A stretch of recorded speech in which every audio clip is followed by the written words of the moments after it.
Bonjour à tous, bienvenue dans cet épisode de podcast un peu particulier parce que je suis en compagnie d'un invité. Alors ceux qui ont la vidéo peuvent se rendre compte. Jérémy, comment vas-tu ? Ça va très bien, Dali. Merci pour l'invitation. Avec grand plaisir. Il faut savoir que Jérémy est un ami à moi que je vais tenter de présenter de manière élogieuse. Pour commencer, il faut savoir que Jérémy est un expert en productivité. Je sais il aime peut-être pas qu'on utilise Je n'aime pas ce terme. le mot expert, mais en tout cas, voilà, t'as étudié le Quelques sujet depuis pas mal d'années et t'as même écrit un livre Oui. dessus qui s'appelle Votre cerveau n'est pas programmé pour être productif. magnifique, très très très très beau titre, je valide. Donc, expert en productivité, écrivain, t'es aussi formateur. Oui. Créateur de contenu, Oui. parce que t'as également un podcast qui s'appelle Neuroperformer. T'es un athlète parce que t'as Je fais du sport. littéralement mes cuisses, c'est tes épaules. Je pense que la comparaison est plutôt bonne. Enfin bref, c'est quelqu'un que Et papa surtout. et c'est papa, important. exact. x2. Papa x2 mec. Ouais. C'est vrai que si j'oublie ça dans la bio, C'est compliqué. il en manque une grande grosse partie. une très grosse partie. Bref, on a passé du temps hier ensemble et aussi aujourd'hui sur Lyon et on s'est dit c'est l'occasion de faire un podcast pour échanger parce que je pense qu'il y a des trucs intéressants dont on va pouvoir parler. Très bonne journée hier à Lyon. Ouais. Très bon massage. C'est vrai qu'on a fait un bête de massage Pendant sportif. 3 quarts d'heure avec la musique divine que tu as choisie toi-même d'ailleurs. Musique divine, la base. Vraiment, c'était juste génial. On a fait quoi d'autre ? Petite partie de jeux de société. Ouais, jeux de société, ça faisait longtemps moi que j'avais pas joué. Ouais. Et d'ailleurs, j'ai eu cette prise de conscience, je me suis dit, je pense que c'est l'endroit le plus simple au monde pour faire des rencontres. Je pense. En plus, c'est une passion commune directement. Exact, et puis c'est tellement un médium facilitateur le jeu. D'ailleurs, je pense que c'est comme ça qu'ils font les enfants. Bien sûr, tout passe par le jeu aujourd'hui. Et en plus, ça pousse à l'interaction et à la collaboration. Exact. Là où les écrans poussent plus à la division en quelque sorte. Ouais, c'est genre chacun de son côté. Même quand tu regardes un film sur un écran avec quelqu'un, tu peux faire des remarques, mais c'est pas la même chose. Et là, nous, on a joué à un jeu qui était pour 3 personnes. Normalement, on était que 2. Donc, s'il y avait un gars qui était solo, on aurait dit, mec, tu veux venir jouer faire avec l'arbitre de nos débats. Ouais. Donc, petit tips, si vous êtes dans une grande ville et que vous avez envie de rencontrer comme ça des gens, allez dans un bar à jeux de société, un truc comme ça. Commandez un truc à boire sans forcément d'attente et je suis quasiment sûr qu'il va se passer des trucs. Sûr à 100%. En plus, il y a plein de médiums, plein de façons de communiquer, d'échanger, des jeux interactifs, des jeux d'opposition, des jeux collaboratifs. C'est intéressant. Ouais. Carrément. Et après ce jeu, on a bien marché. On a bien mangé. On a bien mangé des abats. Qu'est-ce que j'ai mangé, moi ? Qu'est-ce que t'as mangé ? Du riz de veau. C'est ça. Et R-I-S. Pas R-I-Z. Très important. J'avais jamais goûté ce truc. C'était pas mal, mais pas ma cam. Ah, tu préfères les rognons. Ouais, je préfère les rognons. Et ensuite, on a fait un autre truc stylé aussi. Pareil, c'était la première fois pour nous deux, c'était un open mic. Ouais. Open mic de rap. Donc, t'as une scène et ça se passe le micro. Il y a des gens qui viennent se tester. Et pareil, là, on a pris tous les deux conscience d'un truc sur ça. C'est à quel point l'improvisation, ça demandait... De la préparation, déjà ? Tout d'abord de la Pour préparation. Ouais. Donc ça, il y a un gros taf de préparation. Et dans un deuxième temps, il y a un grand travail d'adaptation. Parce que, par exemple, ceux qui montaient sur scène, c'est pas eux qui choisissaient l'instrumental. Et donc, ils sont obligés d'adapter leur texte à cette contrainte extérieure. Le texte, le rythme, la puissance de la voix, les drops, c'est très compliqué quand même. De ouf. Puis même, à côté, t'avais ceux qui voulaient prendre le micro et tout. Et qui rajoutaient des paroles par-dessus les paroles. Oh là là là là là. C'est ma faute. Oh, attends. Oh merde, j'ai fait tomber le micro. Do you want to switch? Non, not now. Vas-y, on peut continuer. Hein. Ok, ça marche. Attends, hop, on le repose ici. On le remet très bien. Improvisation. C'est ça. Ça fait partie du jeu. Bon, ça fait longtemps que je dois improviser avec ce micro, malheureusement, parce que j'ai un peu tout cassé. Non, mais très bonne ambiance, franchement, hier. Franchement, super expérience. Parfait. Et impressionnant de voir les mecs improviser quand même. Ouais. Bluffant. Bluffant, trouver des paroles et tout, tester des choses. Et aussi, mine de rien, beaucoup se répondaient entre eux sans se connaître. Exact. Et ça, c'est fort. Exact. C'est très très fort. Moi, je crois que j'ai vraiment, c'est là où j'ai le plus d'admiration, quoi. C'est devant quelqu'un qui maîtrise tellement son art qu'il est capable d'improviser.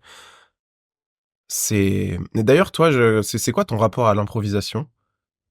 Et est-ce que t'as l'impression d'improviser un peu dans ta vie ou pas? Parce que, mine de rien, comme je te connais un peu, j'ai l'impression que t'es très cadré sur beaucoup d'aspects et c'est un point fort. Parce que, quand t'as des enfants, quand t'as des responsabilités, au bout d'un moment, tu peux pas, tu sais, Saint-Exupéry, il dit qu'il y a il y a deux distinctions dans la vie. Il y a le moment où il faut gérer des problèmes et il y a le moment où il faut créer des solutions. Pas exactement la même chose. Parce que gérer des problèmes, ça demande de se référer au passé. Créer des solutions, ça demande souvent d'être dans un processus créatif. Donc, axer davantage vers le futur. Et tu peux pas baser, enfin, tu peux, mais souvent ça s'avère biaisé, ta création du futur sur le passé. Si tu veux faire un truc vraiment novateur. Donc j'ai l'impression que tu gères super bien ta gestion de problème est excellente.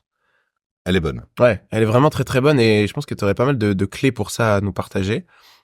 Est-ce que à côté de ça, tu as l'impression d'avoir des moments d'improvisation, de création, etc. Alors, création, bien sûr, je crée du contenu depuis 2016, maintenant forcément j'en ai. 2016, mec, waouh. 1er janvier 2016, précisément. Ah ouais? Ouais, chaîne YouTube, elle est encore en ligne. C'est incroyable. On regardera les vidéos après si jamais tu veux. Comment ça, t'as pas 1 million d'abos là? J'ai changé de chaîne entre temps, j'ai créé des podcasts, et j'ai créé plusieurs projets sur l'alimentation, sur les ressources humaines, beaucoup de choses. Non, beaucoup d'improvisation, mais souvent dans un cadre quand même. Très souvent. Au niveau du travail, j'ai très peu l'occasion par contre de sortir du cadre parce que j'ai mes enfants. Et eux bornent la journée.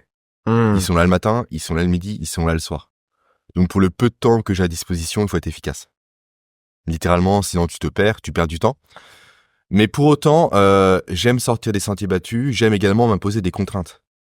Parce que s'il n'y a pas de contraintes, naturellement, tu tournes à ce qu'on appelle, forcément les mots m'échappent, le schéma de moindre résistance. Ouais. Simplement, en fait, on va sur l'élément qui est le plus simple pour nous, qui est connu. Parce que vu que le cerveau n'aime pas dépenser beaucoup d'énergie, il aime les zones de confort. Donc si t'as pas de contraintes, naturellement, tu vas pas chercher toi à innover. Parce qu'il n'y a pas la nécessité d'innover. Ouais, c'est clairement. plus coûteux au final que bénéfique. Clairement. Toi, typiquement, ton improvisation, c'est de l'innovation, toi. Ah ouais. Ça force, mine de rien, à mieux contrôler ses gestes. Ouais. À prendre soin, à être plus attentif, plus à l'instant présent. Ouais, clairement.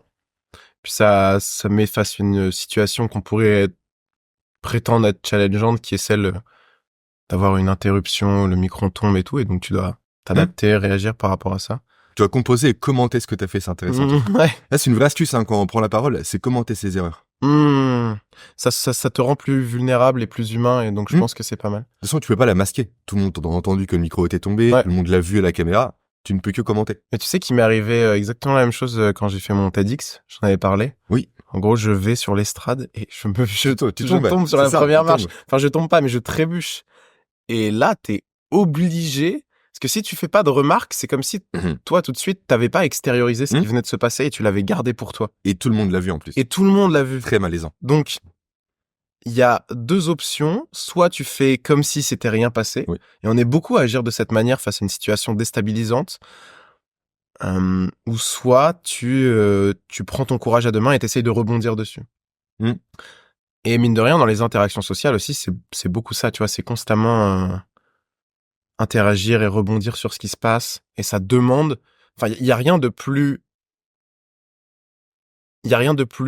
qui nécessite autant d'improvisation que les relations humaines. Bien sûr. Parce qu'une discussion, c'est que ça, en fait. Encore plus quand tu ne connais pas l'autre. Tu connais pas ses réactions, tu connais pas son cadre de vie, tu connais pas ses antécédents. Moi, j'ai connu ça en recrutement. Avant, j'étais responsable recrutement. Je recrutais quelqu'un pour un poste dans la boîte dans laquelle je travaillais. Et elle dit, voilà, durant telle période, j'ai été enceinte et tout, etc. Et je fais, cool, l'enfant va bien. Non, il est mort à l'accouchement. Oh, waouh. Et là, en plein truc, gros silence, gros froid. Comment tu rebondis, quoi? C'est vrai qu'avec les entretiens, j'ai eu vraiment cette capacité à gérer sur qu'est-ce qu'on me dit.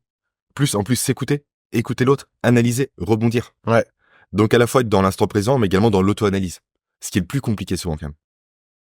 Ouais. Parce que t'en penses, toi? Ouais, on en parlait ensemble hier, d'ailleurs. Par rapport au tournage. Quand on tourne des vidéos, quand on tourne des contenus, on se méta-analyse pendant le tournage. Ouais, exact. On s'écoute parler. On analyse les silences que l'on fait. Les intonations, le timbre, la variation, etc. Et ça, tu vois, c'est si tu n'es pas connecté au présent, c'est quasiment pas possible. Et on en revient donc à cette notion d'improvisation où le moyen, selon moi, d'être le plus efficient, en tout cas d'être le plus à l'aise avec ça, c'est justement d'avoir une connexion au présent qui est tellement forte que c'est comme s'il y avait aucun stimuli ou changement qui t'échappait. Par exemple, tu es en train de discuter avec la personne, tu vois un petit rictus sur son visage. Oui. Donc tu es capable de savoir que quand tu as dit ça, il s'est passé quelque chose. Donc la prochaine fois que tu vas parler avec elle, tu vas adapter un petit peu le discours, ou tu vas changer des trucs. C'est vraiment un skill de fou, quoi. Mais c'est comme un sport de combat. En sport de combat, les premiers rounds servent à tester l'adversaire. Comment est-ce qu'il réagit sur un jab? Ouais. Sur un coup de pied? Sur un coup de pied circulaire, un coup de pied avant? Est-ce que sa jambe rentre dans le sol? Est-ce qu'elle se lève facilement? Et après seulement, tu commences à mettre en place des techniques pour l'avoir. Exact. Et ça, Il faut analyser au début. je trouve que c'est très stylé parce que ça montre à quel point la préparation a ses limites. Parce que, tu sais, souvent, on anticipe ce qui va se passer. Moi, où ça me parle le plus, c'est aborder des filles dans la Ok. rue. Dans une approche un peu de séduction. Souvent, ce qui terrifie la plupart des gens, c'est de pas savoir ce qu'ils vont devoir dire. Et donc, on va prendre des approches un peu toutes faites, etc. Sauf que souvent, c'est nul en fait. C'est la pire chose que tu peux faire. Et donc moi, j'ai essayé de plus en plus de me déconditionner de ça et d'y aller. Genre, j'ai envie, j'y vais et j'ai pas besoin d'anticiper à l'avance ce que je vais dire parce que dans tous les cas, ça ne sert à rien. J'ai le souvenir, une meuf à la salle de sport, genre, je suis 30 minutes dans ma tête, mec, en train de Tous les scénarios réfléchir. possibles, imaginables. Ouais, etc. j'imagine tous les Comment elle scénarios. va réagir? Exactement. J'essaye de trouver genre, ok, elle a combien de poids. Enfin, tu sais, j'essaye d'être dans l'observation pour avoir quelque chose sur lequel rebondir. J'avais vu, elle avait un t-shirt, c'était écrit quelque chose, essayer de lire pour. Au final, j'y vais. Je dis bon, fuck, j'y vais. Et tant pis, je vais voir ce que je vais dire. Et elle me dit mais très gentil, je suis en couple. Et ciao. Terminé, mec. Et j'ai dit une phrase. Elle était en couple. J'avais pas pensé à cette situation. Une tu vois. demi-heure à cogiter pour rien, entre guillemets. Exactement. Donc au bout d'un moment, c'est cool d'avoir de la préparation, mais c'est bien aussi de se lancer, quoi. Et d'ailleurs, j'ai envie de te poser une question par rapport à ça, parce que il y a un élément dans ton parcours qui est, mine de rien, assez intéressant. Ok. C'est le jour où tu as décidé d'arrêter d'être salarié Ouais. et de devenir entrepreneur. Oui. Sachant que tu avais un enfant déjà. En bas âge. Un enfant Il en avait bas âge. quelques mois à l'époque. Ok. Ça, pour moi, c'est incroyable parce que Incroyable ou insensé, ça dépend ouais, du point de vue que incroyable et insensé. Ça dépend qu'est-ce qu'on attache à l'entrepreneuriat, Ouais, tu bien vois, sûr. parce que c'est sûr que c'est incertain, mais il y a aussi plein de belles choses. Comment s'est passée cette phase et qu'est-ce qui a fait que t'as pris ce saut et t'as eu autant de courage, tu vois? Autre élément déjà aussi en plus, j'avais 4 appartements. Ah, Achetés en ok. banque, avec des crédits derrière, un Ok. million de crédits, toi. Quitte Ok. à faire autant voir tous les éléments Ok, qui ok. s'empilent les uns sur les autres. Je me rappelle très bien, en fait, j'avais déjà plusieurs tentatives, non pas de business, mais de création de contenu en ligne depuis 2016, comme j'ai pu te le dire. Exact. J'ai quitté mon job fin 2018. Donc c'est que 2 ans après, je gagnais 0 € sur Internet. Vraiment 0, 0, 0, 0. Sachant que t'avais un job qui te payait. J'étais plutôt bien payé. J'ai Ouais. voiture de fonction, statut cadre, responsable recrutement, gestion de 40 personnes à 24 ans. Ouais. Vraiment un beau truc. Un beau truc valorisant, on va dire, en société. Mais sauf que j'ai jamais été un bon salarié. J'ai toujours plus bossé sur mes projets perso au travail que pour l'entreprise. Ok. En douce, évidemment. Ça s'est vu quelques fois, mais bon, vu que j'étais assez efficace, je pouvais un peu concilier les deux. Et en fait, on se rendait avec ma compagne, Aurélie, à un événement de blogueur pro. Je sais pas si tu connais toi, Olivier Roland, potentiellement, ne serait-ce que de nom. Ouais, de nom, ouais. Tu vas le connaître un petit peu. C'était vraiment la personne à suivre à l'époque, autour de 2016. Putain, j'ai l'impression d'être du vieux quand je dis ça. On a 10 ans d'écart avec Dali. Ah ouais, c'est beau. Et sur la route, en partant en Belgique pour l'événement, j'ai dit stop, il faut que je puisse partir. Et là, c'est le déclic, en fait. La décision était prise. Ok. Donc, je pense que j'ai construit durant 2-3 ans les bases. J'avais, je pense, les épaules pour me dire, OK, là, je peux y aller. Je sais que je tiens un truc. Je sais que j'ai un élément qui est différenciant. Et en fait, la situation actuelle ne me convient plus. En fait, la douleur était supérieure, entre guillemets, à la prise de risque. Et là, juste go. Et je posais ma DM peut-être le lendemain, tu vois. Intéressant. C'est drôle de voir à quel point j'ai l'impression qu'il n'y a pas beaucoup de changements sans douleur. Et il n'y a pas beaucoup de changements sans tu touches un point de non-retour. Oui. Qui est tellement insupportable qu'il est nécessaire de changer. Et c'est pour moi, pour cette raison que c'est aussi important de retrouver une forme de sensibilité. Parce que si tu ne sens plus ce qu'il se passe, ta capacité à tolérer, elle est beaucoup plus élevée. Et c'est pas toujours pour le mieux, tu vois. Il y a un truc avec l'école qui est intéressant, Je sais c'est... pas si c'est plus élevé ou plus masqué. Ouais, T'en fais les frais, après tu somatises. exactement, Dans tous les cas, tu somatises. somatises. En fait, t'es trop dans l'extéroception, pas assez dans l'interoception. Ouais, Je exactement. t'interromps. Il y a une citation de... Je crois que c'est d'Edgar Morin. La première chose qu'on t'apprend à l'école, c'est genre la résignation à l'emmerdement. Dans le sens où tu t'emmerdes et c'est normal, ça va faire partie du truc. Et plus vite tu l'auras accepté, vite tu l'auras toléré, plus ça sera simple. Et donc, il y a une sorte de... Je pense aussi à un son de Nekfeu dans lequel il dit t'as cru t'ôter de cette sensibilité qu'on t'a dotée. Et je pense qu'il y a beaucoup de gens aujourd'hui qui... C'est dur de dire ce que ça signifie avoir de la sensibilité, parce que pour moi, c'est pas exactement comme on l'imagine. Genre, tu sais, enfin, je te vois, je me dis pas, ouais, ce gars, il doit être sensible. Et pourtant, au fond, il y a plein de sensibilités qui sont intéressantes. Tu parles des signaux, surtout, je pense, des signaux du corps. Ouais, entre autres, ouais. Les dissonances, etc., les choses qui ne résonnent pas chez toi, quoi. Ouais, exactement. Et donc ça, à l'école, au début, tu vas le sentir. Genre, je sais pas, t'as des instincts, ils sont réprimés, t'as des émotions, tu peux pas les exprimer. Juste la position assise à l'école, déjà. Ouais. Quitter le côté, je suis un enfant, je cours partout, je saute, je tombe, je suis dehors, je reste figé assis. C'est atroce. Ouais. C'est atroce pour un enfant. Même pour un adulte, c'est atroce. Mais on l'a malheureusement intellectualisé, quoi. Ouais, de ouf. Et on l'explique. Et donc, bref, tout ça pour dire que retrouver cette sensibilité, pour moi, c'est fondamental dans cette capacité à faire le changement et à être un peu plus au clair sur qu'est-ce qui te convient et qu'est-ce qui te convient pas. Et d'où l'importance également de s'analyser. On parlait hier de journaling. Moi, je tiens un journal depuis maintenant 4 ans et je m'analyse tous les soirs. Ça, mec, c'est fou d'ailleurs. Ça fait combien de jours d'affilée? 1400 et quelques. Oh, putain. D'affilée, hein. Vraiment, tous les soirs, c'est 1400 jours de suite. Ouais. Et comme on a pu en parler hier, en fait, t'as une version souvenir, en fait, où tous les jours, tu vois tes années précédentes, jour pour jour. Et tu vois ton évolution. Et là, c'est intéressant. Là, tu peux t'analyser parce que tu peux comparer. Grave. Notamment grâce au cortex orbitofrontal. Évidemment. Tu le sais très bien, David. Bien sûr, j'allais le dire, là. Il était sur mes lèvres. Putain, c'est fou. Moi, je te... Ouais, attention sur le bureau. Tout doucement. Ah là là. Je te voue beaucoup d'admiration sur Merci. le côté régularité. Je trouve que t'es vraiment très fort, que ça soit sur la création de contenu. T'as commencé en 2016, Ouais. T'en fais encore aujourd'hui. La muscu, t'as commencé il y a plus de 10 ans. Oui. T'en fais encore aujourd'hui. Ça fait peut-être même 13-15 ans déjà. Ouais. Manger, t'as commencé il y a... J'ai commencé bientôt 33 ans. Pareil pour respirer d'ailleurs. Et régulier sur la respiration. Ah, ça c'est beaucoup d'admiration pour le coup. Moi je galère un peu. Et très régulier aussi sur le journaling. Qu'est-ce qui fait selon toi que t'arrives aussi bien à être régulier? Parce que je pense que c'est quand même un problème que rencontrent beaucoup de gens, dont moi. Perso, il y a des domaines où j'arrive à trouver de la régularité, d'autres où c'est beaucoup plus dur. Et je sais qu'avec le temps, j'aimerais m'améliorer un peu sur ça parce que je pense qu'à partir du moment où tu as un peu plus de responsabilité dans ta vie, tu dois être capable d'en assumer les conséquences, tu vois. Donc ouais, si t'as des... Non, je dirais qu'il y a 2 choses. La première, déjà, c'est limiter la friction au maximum. Toi, tu me parles de musculation, entraînement. Maintenant, j'ai ma salle qui est chez moi, comme tu le sais. Toi, elle est à côté de chez toi aussi, mine de rien. Hier, on est passé devant, on est à 5 minutes. Elle est même, ouais. Oui, j'ai même mis une chaise remède à chaise remède qui est ici. Hier, t'as fait 30 tractions d'ailleurs, Dali. 50, non 30 lestés, pardon. Ah oui. C'était pour ça. Non, effectivement, déjà limiter la friction quand c'est possible. Ça l'est pas toujours, mais au plus possible. Là, tu vois, on a installé le setup, ça prend du temps. C'est de la friction, on en a parlé tous les deux. Ouais. Il faut ranger un peu derrière, faut mettre le micro pour qu'il puisse tenir, tant bien que mal. Mettre la caméra, faire le réglage, c'est beaucoup de friction qui inhibe le passage à l'action. Clairement. Très souvent. Et en plus, vu que ton cerveau est souvent dans le côté négatif, tu viens inconsciemment amplifier la friction perçue.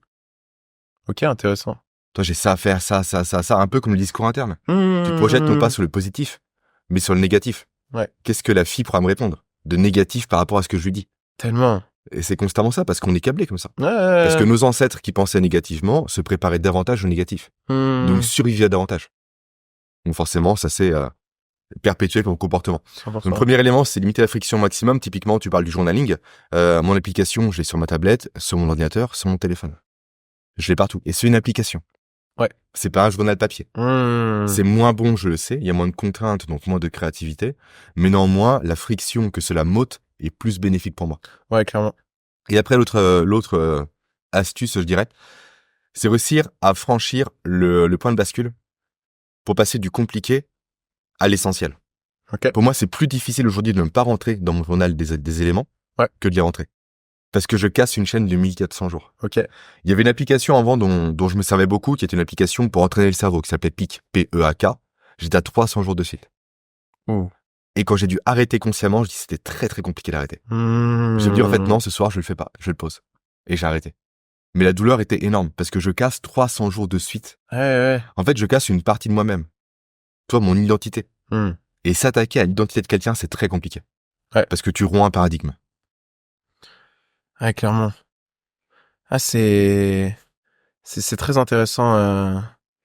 La friction, ça, c'est vrai que je l'ai vite compris quand même que c'était important de la réduire. Et c'est vrai, t'as raison, c'est fou à quel point le cerveau, il câble direct sur les problèmes, genre à la salle de sport. Moi, la seule chose à laquelle je pense, c'est la marche, enfin souvent qui m'attend entre chez moi et la salle de sport. Et tu vois, je suis déjà en train de me dire, ah putain, en plus, je prends pas mon tel, je vais pas être sans écouteurs, ça va être chiant et tout. Ok. Parce que j'essaye de m'astreindre quand je vais à la salle. Bien sûr, je fais pareil. Donc je fais pareil, ouais. Je laisse mon tel, pas de musique, rien et tout. Et je me souviens au début, quand j'avais commencé mes premières séances sans musique, qu'est-ce que c'était inconfortable. Enfin, c'était vraiment un truc de fou. Mais ouais, limiter la friction, j'ai l'impression que toi, t'as vraiment trop bien nudgé ton environnement. C'est-à-dire qu'il y a, t'as fait sauter le plus de barrières possible. J'essaye, ouais. Ouais, est-ce que t'as des exemples un peu à nous partager dans ton quotidien? T'as parlé de la salle de sport qui est chez toi. La salle de sport qui est chez moi, les écouteurs aussi, on en a parlé ensemble hier. Je suis un peu contre les ondes, un peu comme toi. Ouais. Un peu des points de vue similaires par rapport à ça. Et malgré ça, vu que je vais souvent sur Paris pour des tournages et des interventions, etc., je mettais souvent les écouteurs filaires. Mais du coup, avec le son pleine balle. Donc ça me niquait les oreilles. Et j'ai pris le réflexe, malgré moi, à cause des déplacements, de constamment les avoir aussi chez moi, toi. Écouter des podcasts pendant que je fais à manger, pendant que je mange et tout. Parce qu'encore une fois, pas de friction au final, là. Tu vois, il faut la retirer cette fois-ci. Donc j'ai dit, ok, comment est-ce que je peux faire pour potentiellement avoir cette friction en plus à ajouter pour supprimer les écouteurs? Est-ce que je retire les écouteurs? Est-ce que je les jette? Non, parce que parfois j'en ai besoin. Ouais. Pour passer un appel, je préfère les écouteurs car le téléphone comme ça durant 1 heure. Clairement. C'est chiant, c'est contraignant. Donc je dis ok, je vais franchir le cap d'acheter des écouteurs sans fil, Bluetooth. Et vu que j'aime pas les ondes, je les porte moins naturellement. Ah ok, c'est intéressant. Je les porte que quand c'est nécessaire. Et donc maintenant, quand je fais mon sport, quand je suis chez moi, je les mets pas. Ok. Parce que la balance entre guillemets bénéfice-risque n'est pas favorable au port des écouteurs. Ouais, pas mal. Ah, pas mal. C'est une bonne, c'est une bonne astuce pour le coup. Ok, très très stylé. Sinon, préparer mes affaires la veille au soir. Classique. Les affaires de boulot, préparer aussi mes tâches 1 semaine à l'avance. Ok. Je sais ce que j'ai à faire chaque jour, entre guillemets, 1 semaine avant. Alors, ça n'ôte pas le côté flexibilité et chaotique. Ouais, bien sûr. Je le sais, mais je peux changer. Mais moi, t'as déjà une ligne directrice à suivre. Et en plus, maintenant, j'ai un système dans lequel, simplement, je viens, quand je prépare mes tâches en amont, dire ce dont j'ai besoin pour faire la tâche. Quand je prépare la tâche. Ok. Comme ça, tu retires le côté charge mentale de penser aux éléments dont tu auras besoin potentiellement vendredi pour faire tel truc. Parce que tu vas pas chercher l'information, elle t'est imposée directement. Ouais, donc on voit bien à quel point ça match, si on revient à ce qu'on disait au début du podcast, sur la capacité à improviser et en même temps la capacité à bien gérer les problèmes, etc. Où les deux s'imbriquent parfaitement en fait. Et souvent, moi j'aimais bien dire à un moment penser macro et improviser micro. Tu vois, et donc tu cadres et tu structures bien l'événement ou ce qui va se passer ou la tâche ou je sais pas la séance de sport, etc. Et dans celle-ci, tu peux ensuite te permettre d'improviser. Mais c'est pas le cadre qui doit être improvisé, même s'il est peut-être amené à évoluer, mais c'est plus à l'intérieur parce que sinon en fait il y a plus de structure, il y a plus de base et tu peux pas pleinement exprimer le potentiel quoi. Ni exprimer ni construire des choses. Ouais. Bâtir sans cadre, ce n'est pas possible. Je crois bien, ouais. Bah ouais, tu peux pas construire une maison si t'as pas les plans, quoi. Pas les fondations, rien. Ouais. Tu peux... Ouais, c'est une bonne métaphore. Là, tu mets les murs, le toit, après t'improvises dedans. Ouais, exactement. Le gros œuvre, il faut pas le toucher parce qu'en plus c'est réglementé, il y a des risques, etc. Mm. Mais après, tout ce qui est second œuvre, tu peux improviser. Ta cloison, tu la mets là, tu s'en fous. Ouais. Puis même Tu peux après, la casser si t'as envie. tu... Tu peux aussi déplacer un lit à 22h le soir, et par exemple, tu vois. Ouais, Par exemple. Bon, là, on s'est permis une petite impro hier soir, parce que bon, dans cet appart, le soir, Il y a un peu de bruit. des fois, c'est bruyant. C'est un peu chiant. Un petit peu. Surtout que là, on était vendredi hier. Donc, bon, il y en a qui sortent, Et- normal, quoi. Et donc, j'essayais de faire des ajustements pour moi Dans entendre ta le chambre. bruit. Ça a pas trop marché. Je suis un peu déçu. Mais ouais, c'est très vrai, d'avoir quand même un minimum de cadre. Moi, il y a un moment, j'avais l'impression que je voulais fuir ça Mm. et être simplement dans l'improvisation. Mais je pense que c'est une sorte de fuite vers quelques responsabilités. Je sais pas, tu vois, il y a un truc en psychologie que je trouve intéressant, c'est les stratégies d'évitement. Oui. Par exemple, je trouve que dans la sphère dev perso, Mhm.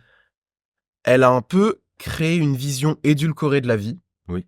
Tu vois, vis-à-vis de, ok, c'est tant de séances de sport par semaine. Ok, c'est le matin, la morning routine. Mm. C'est quand je travaille, c'est le deep work, c'est pas de stimulation, machin.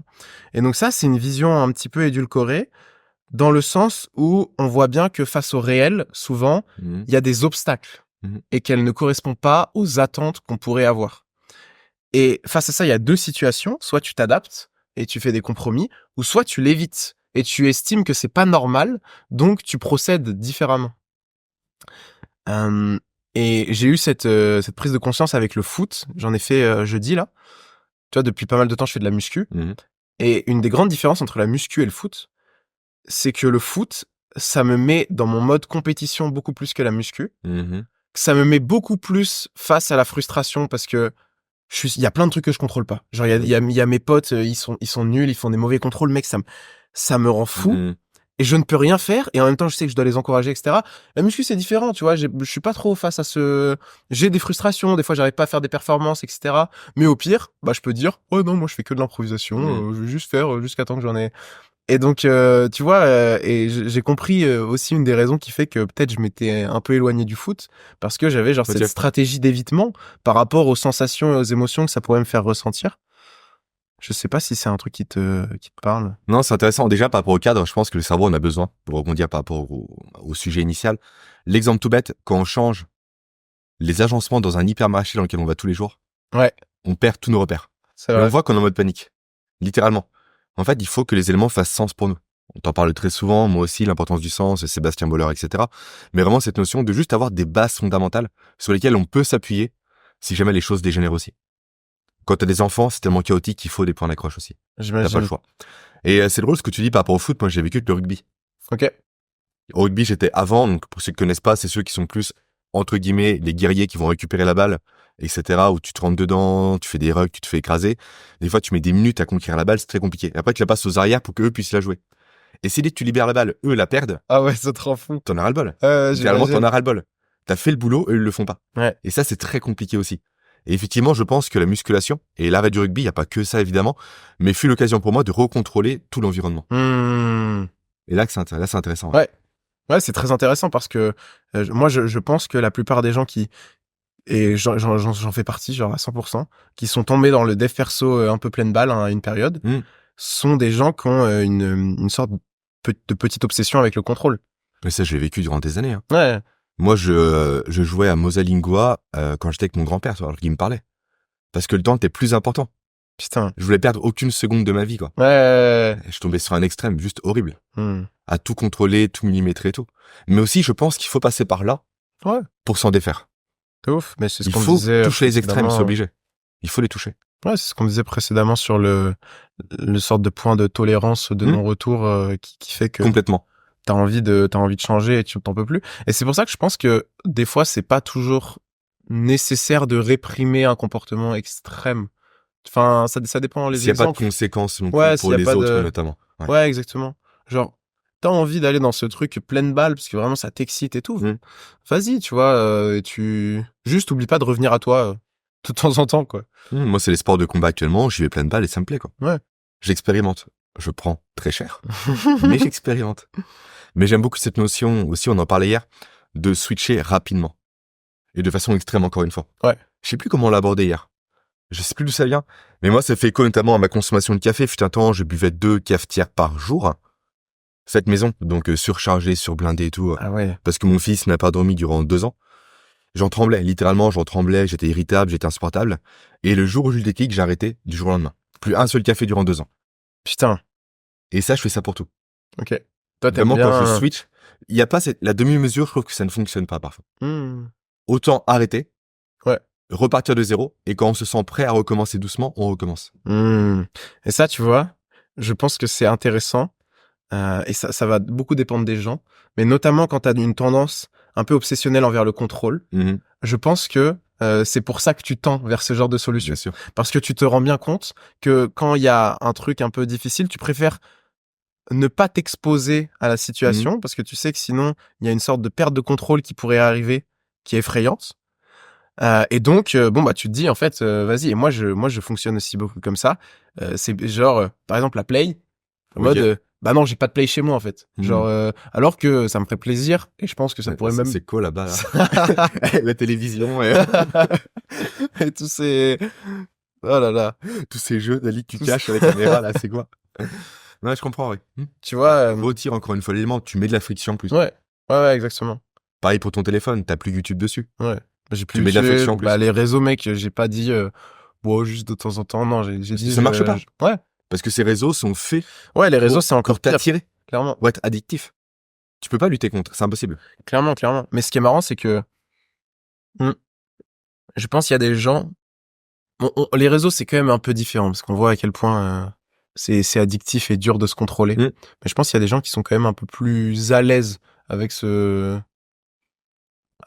et qu'ils ont pas besoin d'avoir des choix aussi extrêmes pour faire en sorte que ça change dans leur vie. Mais si on prend un peu du recul sur ce sujet, il y a une sorte de thématique plus grande qui est celle de s'accepter un peu d'une certaine manière par rapport aux moyens qu'on aime utiliser dans nos fonctionnements.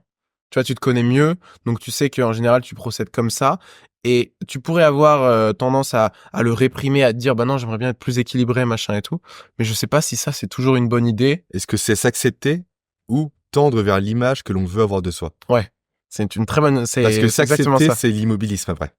Ouais. On en revient à cette notion d'homéostasie dont on parlait hier. En fait, il n'y a pas d'équilibre. Il y a une recherche d'équilibre. On tend vers quelque chose pour avoir un équilibre.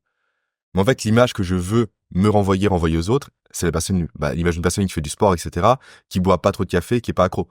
Donc, est-ce que mon comportement actuel colle ou non avec l'image que je veux renvoyer? Je le perçois davantage comme ça, tu vois. Ok. C'est vrai qu'il y a un truc intéressant dont j'avais jamais pris conscience, c'est que s'accepter, c'est se figer d'une certaine manière. Complètement. C'est vrai. C'est vrai. Et donc toi, tu vois les choses davantage sur une sorte de tendre vers quelque chose. Renvoies et tendre vers quelque chose. Et je reviens aux enfants, mais c'est tellement important de renvoyer une belle image à ses enfants. Ouais. Ça a l'air d'être un truc... c'est essentiel. Incarner. J'en parlais en podcast récemment, je trouve qu'on a plus de héros aujourd'hui. On a que des super-héros. Il y a une vraie différence. Parce que le héros, il se construit. Le super-héros, il hérite de ses pouvoirs directement. T'as pas d'effort à avoir. Tu prends Spider-Man, ok, c'est une araignée qui l'a mordu. Génial, t'as fait aucun effort, mec. Tu prends Superman, il est kryptonien, génial. Et qui on préfère au final, c'est qui c'est Batman. C'est mec qui a des névroses et qui s'est entraîné durant des années parce que lui a construit son physique, il a construit ses compétences. Il a tout battu lui-même. Et en fait, en nous imposant, je trouve, trop de super-héros, on peut tendre dans le côté, en fait, je fais l'économie de l'effort. Parce que j'ai plus ces exemples de Rocky Balboa et tout qui font l'effort, justement, de progresser pour atteindre quelque chose. Bah, tu peux plus t'identifier, en fait. Ouais. Et les seules menaces du super-héros, c'est un mec qui détruit une galaxie. Ouais, t'auras pas ça dans la rue, quoi. Forcément, t'as pas de lien, t'as pas de connexion émotionnelle. C'est pour ça que j'ai autant aimé Kick-Ass. Tu vois le film ou pas? Les films, il y en a plusieurs, il y en a 2. Ah, il y en a 2, ouais. Ah, Kick-Ass, putain, ça m'avait bien fait, bien fait marrer ce truc. Très sympa. J'y ai plus pensé, mais oui, t'as raison. Mais je pense qu'il faut incarner l'image que l'on veut avoir. Et moi, le catch m'a beaucoup aidé par rapport à ça. Okay. Parce que durant des années, on en parlait hier, j'ai regardé du catch, et les mecs, c'est vraiment des physiques de super-héros, quoi. Ouais. Mais c'est des humains. Donc, tu sais que tu peux tendre vers ça. Vers ce physique-là. Et en plus, à l'époque, il n'y avait pas de réseau, très peu. Je regardais ça quand j'avais peut-être 12 ans, 13 ans. Donc, t'as pas cette notion de dopage. Tu sais, t'es pas familier avec ça. Tu dis, je peux l'avoir, ce physique, en fait. Je peux le faire. Et donc, tu fais les efforts pour l'avoir. Alors qu'aujourd'hui, potentiellement, que cette notion de trop de réseau, plus la connaissance du dopage, des stéroïdes et tout, fait que tu dis, ok, je ferai pas d'efforts pour l'avoir. Ouais, parce que je sais que c'est inatteignable. Ou sinon, je prends le raccourci, je m'injecte un truc. Ouais. Alors que moi, je savais pas. Donc, je me suis tué à la salle. Mais c'est pour ça que incarner, c'est si important. Et c'est là où je trouve. C'est essentiel, incarner. Tu le fais super bien et ça régale. Merci. C'est que pour la première fois, tu peux rencontrer des gens. Parce que, en fait, c'est ça. T'as raison avec les super-héros. Et je pense qu'aujourd'hui, le phénomène est le même sur les réseaux sociaux. Oui. Parce qu'on se compare beaucoup, mais on se résigne aussi à la même vitesse, tu vois, parce que on est en mode, ok, lui, il a ça. Et maintenant, comme on a compris que souvent c'était un peu faux et tout, on se dit, bon, bah, c'est pas possible. Et ça me correspond pas. Et jamais, moi, je pourrais avoir ça, machin et tout. Et souvent, t'as plutôt raison de penser comme ça, parce que, bah, c'est vrai que le mec, il a bien choisi la lumière, machin et tout. Mais ça, c'est dommage parce que ça tend à beaucoup de résignation et à se faire l'économie de l'effort. Genre, bon, ça, je sais qu'au final, c'est pas accessible. Mais par contre, quand tu rencontres quelqu'un qui incarne et qui est en mode, bah ouais, genre, enfin oui, moi, je fais, j'ai ce physique ou c'est mon métier, il gagne plutôt bien ma vie. Oui, je fais attention à toutes ces choses. Je trouve que le pouvoir d'impact, il est genre multiplié par 100 en fait. Et ça passe pas par les mots. Et c'est encore plus puissant. Ouais, c'est vrai. Quelqu'un qui incarne, tu le vois en fait, dans sa posture, la façon de s'habiller, de se tenir. Et ça, c'est encore plus fort. C'est le show don't tell du cinéma, toi. Vraiment, c'est je montre, je ne dis pas. Et c'est encore plus efficace. Ouais, de ouf. De ouf, très important. Attends, j'avais des petites t'as un questions business pour toi, que tu veux lancer en plus. Ah ouais, j'ai un business, putain. Fast, je vous parle du business, c'est bon. Après, je dirai le mien, si tu veux. Ok, vas-y. Ah, comment c'est Comme ça, on va demander aux gens dans les commentaires de dire ils préfèrent lequel. Envoyez-nous un max d'oseille pour le faire. Et si ça vous plaît, bon, bah, on lancera. Alors, hier, comme il y avait plein de bruit, que j'arrivais pas à dormir, moi, j'ai passé 1h30, 2 heures à réfléchir, bref. Au bout d'un moment, j'ai eu une idée comme ça qui a pop dans mon cerveau, parce que ça fait quelques temps que je vais prendre rendez-vous chez le dentiste, mais je galère. Et je me suis dit, putain, il doit avoir une grosse perte de revenus quand même sur les annulations de dernière minute. Je pensais aux coiffeurs, je pensais aux restaurants, je pensais aux dentistes, par exemple, et à d'autres professions, comme les ostéos. Et donc, je me suis dit, pourquoi est-ce qu'on ne créerait pas une application réservée spécialement aux annulations de dernière minute, qui libère des créneaux, qui crée des alertes sur ton téléphone, et qui font que pour les gens comme moi qui aiment la spontanéité, et d'un coup, tu vois, ok, dans 30 minutes, rendez-vous qui vient de se libérer chez le dentiste, machin, et toi, t'as créé l'alerte en amont, et tu peux y aller, et ça arrange tout le monde, les consommateurs, et aussi... Et comment tu gagnes de l'argent, toi? Comment je gagne de l'argent? Tu prends un pourcentage sur la résa, tu fais quoi? Je pense pas que je prendrai un pourcentage sur la résa, quoique, parce que comme c'est quand même souvent de la perte sèche. C'est pour ça. Pour les boîtes, c'est toujours cool. Donc je pense que tu peux fees, avoir une petite peut-être 10%. Ouais, 5 ou 10%, s'il y a pas mal de volume, tu te mets plutôt bien. Et donc j'imaginais l'appli qui s'appelait Last ou Fast, un truc comme ça, mais je trouve qu'il y a ça manque il manque un truc sur le nom. Le nom en fait il fait pas écho à ce que c'est. Ouais, d'accord. Toi, Doctolib. Ouais. Déjà, t'as le côté docto, toi. Tu sais qu'il y a un docteur quelque part. Là, ça marche. C'est vrai. Donc, si vous avez des noms, si vous avez des feedbacks sur cette idée de business. Je connais des développeurs, si tu veux. Ah ouais? Ouais. Ok. Si t'as besoin. Ok, bah vas-y, moi c'est écrit sur le carnet, on va voir si on ira... Là, c'est le carnet de Dali, du coup, là. Ou c'est un carnet. C'est un carnet, ouais. Un carnet parmi tant d'autres. À pas confondre avec un carnet, bien sûr. Oui, ni les ongles incarnés. C'est encore autre chose. Moi, mon idée de business, elle date un peu, ça fait des années. C'est pour les femmes, par contre. Ok. Pourquoi, par contre, je sais pas. Les femmes ont une grosse friction quotidien, c'est le sac à main. Il faut constamment le vider pour le changer, adapter le sac à main à la tenue. Autant aussi, mine de rien. Il y a des sacs, des fois, en peau, qui sont pas adaptés à la pluie. Ça peut arriver. Ouais. Et donc, je voulais créer un espèce de système de sac interchangeable où le contenu reste le même. Par contre, après, il y a des enveloppes de sac à main. Je sais pas comment trop le définir. Ouais, on peut poser le sac et le clipser dedans directement. Ouais. Idéalement avec des aimants. On prend l'intérieur, on clipse. Comme ça, pas besoin de le vider, pas besoin de le trier, rien. Juste on change l'enveloppe extérieure. C'est ouf. Un peu comme un manteau qu'on met sur une chemise ou sur une veste et on change que le manteau, pas le t-shirt ou la veste. Ouais, c'est très bien. Mais ça doit forcément exister quelque part, mais ça fait des années que j'ai ça en tête. Ouais, je trouve que c'est plutôt une bonne idée. Je pense qu'il faut lancer une marque de sac à main. Et surtout faire des collections éphémères. Hmm. Là, c'est intéressant. Tu sais, tu crées un peu de scarcity, toi, derrière. Ouais. Voir que des préventes. Et le côté vraiment juste, en fait, j'ai le sac, l'édition X de tel mois qui ne sera plus reproduit. Hmm. Ouais, de ouf, l'exclusivité, c'est important, je crois. C'est quelle marque? Suprême qui fait ça, non? Ouais, très bien, ouais. Ouais. Très bien, Suprême. Ah, j'ai une petite question, je l'aime bien. C'est quoi ta citation préférée? À vaincre sans péril, on triomphe sans gloire. Ah ouais? Depuis Ok. que je suis tout jeune, j'adore. Ah putain, c'est vrai Bah, le qu'elle goût de est... l'effort, toujours, en fait. Ouais. On en revient au Mais côté, c'est- justement, si on prend un raccourci, Ouais. on n'a plus aucun plaisir, plus rien. Bah justement, moi je pense que ma citation préférée, elle est là. C'est Jérémy Comont, un grand écrivain, je sais pas si tu connais. Ah, je connais. De loin, mais. Tout raccourci est une taxe sur l'expérience Expérience finale. Très bien ça. J'étais inspiré ce jour-là. Ouais, très bien. Bon, on en revient un peu à celle-ci aussi, toi. Ouais, c'est vrai que le goût de l'effort... Bah, l'effort induit la récompense. Évidemment. Clairement. Et la perception de la récompense. Mm. Bah, d'où les rites initiatiques dans tout ce qui est secte, en fait. Parce que l'effort pour rentrer, déjà, te donne la récompense d'y aller Ouais. et la friction à sentir. Ouais. Parce que j'ai Donc fait ça tout ça aussi. pour l'avoir, du coup, maintenant, pourquoi j'arrête? C'est un peu le biais d'engagement. Hmm. Toi, par exemple, tu vois un film au cinéma, t'as attendu 2 heures, etc. T'es dedans. Même s'il est pourri, tu vas rester. Parce que t'as l'attente, le déplacement, l'argent dépensé. Exact. Mais c'est là où le goût de l'effort est aussi important, parce que quand tu retrouves le goût de l'effort, le résultat a moins d'importance. Et du coup, tu peux plus Parce que facilement... t'apprécies le process. Ouais, exactement. Et tu peux plus facilement abandonner un truc qui t'a permis Mmh. d'obtenir un résultat parce que tu n'as pas fait ce truc pour le résultat. Oui. Tu vois, et... Objectif de moyen versus objectif de résultat. T'as les deux. Ouais, exactement.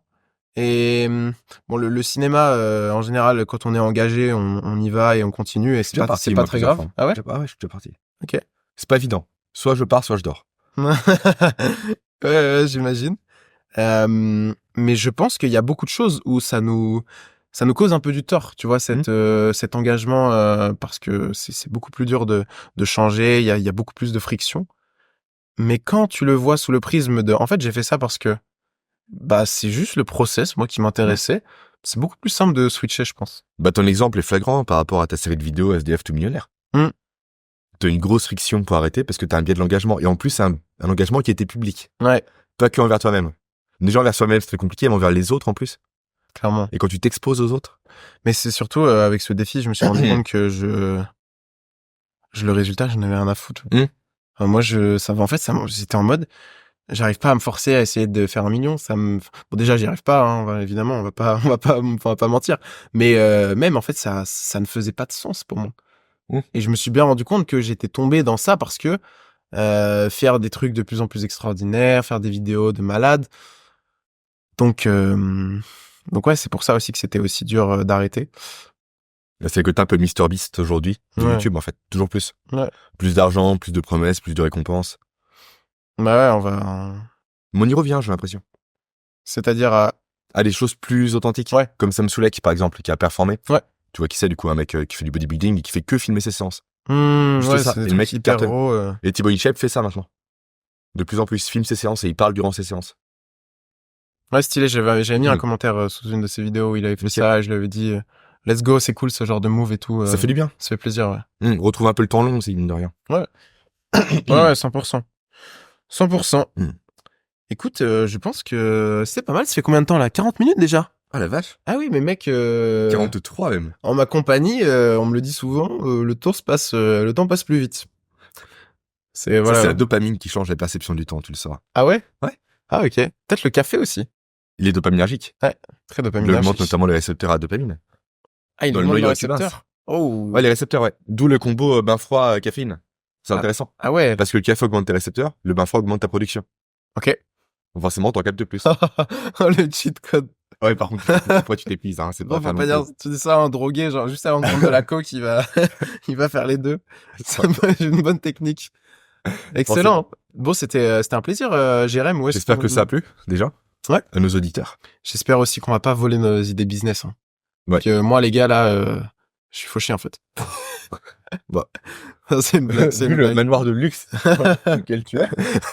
Non, on est plutôt bien, là. Honnête, franchement, t'es bien. Ouais, il est cool, ça part. Sans mettre de côté le bruit. Ouais. Très, très bien. Ouais, on verra bien. Là, cette nuit, je me disais, putain, je vais changer. On verra bien. Où est-ce qu'on peut te retrouver, Jérém? Je dirais YouTube pour l'instant. Ok. C'est peut-être le plus simple pour découvrir un peu mon travail, ce que je fais, en librairie aussi. Et ça, c'est stylé de le lire, ça, quand même. Ça claque. Sur Amazon, Jérémy Coron, vraiment pas mal de ventes, beaucoup de commentaires positifs. Mhm. Livre plutôt bien, je pense. Ouais, de ouf. D'après les retours qui me sont faits. De ouf. Je l'ai lu, je le recommande. Voilà. Sous la menace, mais... non, ouais, Je l'ai lu. j'ai lu la préface, c'était bien. Pierre Dufresne, mais sinon... Non, il fait la postface, c'est dur, Pierre. La postface? Ouais, il fait la postface. Ah, ok. Je vois une préface et une postface. Qui a fait la préface, alors? Cédric Watine, d'un Ok. podcast Outils du Manager. Ah, ok. Le plus gros en francophonie sur le management. Stylé. Bref, Donc, oui, sinon, YouTube et puis les différents réseaux, je suis un peu partout. Hein. Très Ouais. peu actif sur Instagram, mais LinkedIn, par contre, vraiment actif. S'il y a besoin, mais YouTube, tapez Jérémy Coron, donc Coron, et vous m'aurez. Parfait. Bah, merci beaucoup, Jérém, d'être venu chez moi. Merci de m'avoir invité, surtout. Là, on va faire une bonne séance de sport, surtout. Ouais, de ouf. Là, on va aller s'envoyer. Après, qu'est-ce qu'on a? restaurant. On a un déj avec le poisson fécond. Mhm. Et puis ça sera Et après, pas je mal. rentre. Ouais. Et moi, ce soir, j'ai des petits trucs. Un gâteau au chocolat, je Un crois. gâteau au chocolat à faire. En effet. Un revitaliseur. En effet. C'est ça. J'ai des petits défis qui m'attendent. Bon, merci beaucoup tout le monde d'avoir écouté. Merci à vous. Et on se dit à bientôt.